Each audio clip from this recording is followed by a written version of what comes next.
Big story coming in. Thousands of Israelis gathered outside Parliament building in Jerusalem on Sunday in the largest anti-government demonstrations since the country went to war in October. United States and Israel are expected to hold a virtual meeting to discuss the Biden administration's alternative proposal to an Israeli military invasion of Rafah. The meeting, which was supposed to take place last week, has become a contentious issue between Benjamin Netanyahu and Joe Biden. White House National Security Advisor Jake Sullivan is expected to lead the U.S. side in the meeting. The U.S. team includes representatives from the Pentagon, State Department, and the U.S. intelligence agencies. Ron Dermer and Netanyahu's National Security Advisor are going to lead the talks from the Israeli side, with senior defense and intelligence officials participating. A senior Israeli official said that a second meeting in person is planned to take place as soon as next week. Netanyahu meanwhile stated that the military is preparing to move civilians out of Rafah, provide them with aid and then carry out an attack on the remaining Hamas fighting battalions. Netanyahu spoke while thousands of protesters rallied in Jerusalem in a show of frustration with his government, urging him to resign. Demonstrators urged the government to reach a ceasefire deal to free dozens of hostages held by the Hamas group in Gaza and to hold early elections. פגרת הפסח. פריבילגיה, ההתנשאות, הניצול וחוסר השוויון. Now, our correspondent Jody Cohen has more on this. She talks about what could be discussed in the expected virtual meeting between Israel and the United States. Right, so there appear to be two plans. Firstly, the Israeli plan is reportedly to evacuate civilians to central Gaza through protected routes, provide humanitarian assistance there, and then carry out a ground operation to target Hamas in Rafah. Now, the aims also are thought to be to look for information about the Israeli hostages there and secure the border between Gaza and Egypt to prevent future arms smuggling. Now, the Biden administration is reportedly presenting their alternative to Israel's plan in this virtual meeting on Monday. Now, that would reportedly be to isolate Rafah and set up a joint control room to coordinate targeted operations against Hamas.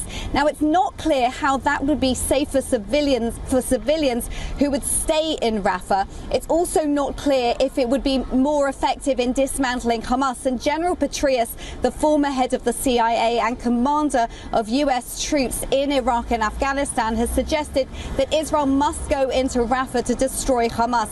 So it remains to be seen what will be decided in these meetings. Now, to take this further, we are being joined by Lieutenant Colonel Mordechai Kedar from Tel Aviv. He is a former senior IDF military intelligence officer. Lieutenant Colonel, thank you so much for joining us here on WION. I want to ask you, US has been very vocal against Israel's operation in Rafah. Do you think there could come a point in today's virtual meeting where Washington could convince Netanyahu not to go ahead with its invasion? Look, the Americans know exactly what Netanyahu wants. Netanyahu knows exactly what the Americans want. And both sides are familiar with each other, and they have, for many years, good cooperation. And we all believe that this cooperation will continue. We pull here, you push there. But in general, the broad lines of the cooperation between Israel and the United States is well known.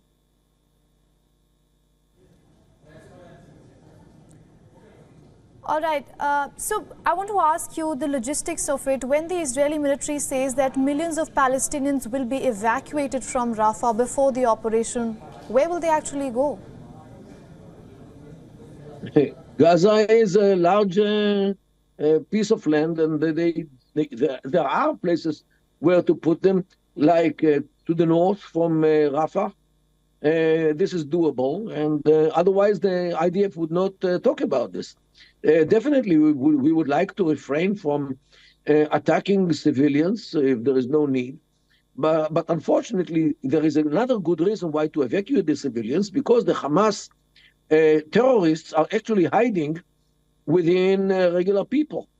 And this is a very big problem, how to locate them if they hide in the tents and the whatever they live there now. So this is why you have to evacuate the people in order to deal only with the Hamas, ISIS fighters. Lieutenant Colonel, you say Gaza is a big place. It's just 64 square kilometers. It is not indeed a big place. And the reason we're talking about where will the people from Rafah go is because they were displaced from the first place from the central and the northern part of Gaza. So I'm talking about the logistics here. When Netanyahu's government says that about 1 million Palestinians will be evacuated from Rafah before the invasion begins, where will they go? There is enough space which they can be there, no doubt, don't worry. But do you think it's inhabitable? Just like Rafah. In Rafah, there are no houses. They are living in tents and temporary housings. These things can be very easily moved to other places. It's not such a big thing. Not heavy things, not heavy buildings. These are tents and things which were brought only recently in order to host those people whose housing were destroyed through the war because of Hamas, because Hamas couldn't care less about the people, about the Palestinians, and they sacrificed the Palestinians in order to save themselves. They didn't allow them to go into the tunnels in order to fight, to run away from the fights. Lieutenant Colonel, I'm sorry to interject, but we are not talking about if Hamas cares about the Palestinians or not. We are talking about if Israel cares about the Palestinians or not. But so far, thank you so much for speaking with us here on WION and getting us all those insights.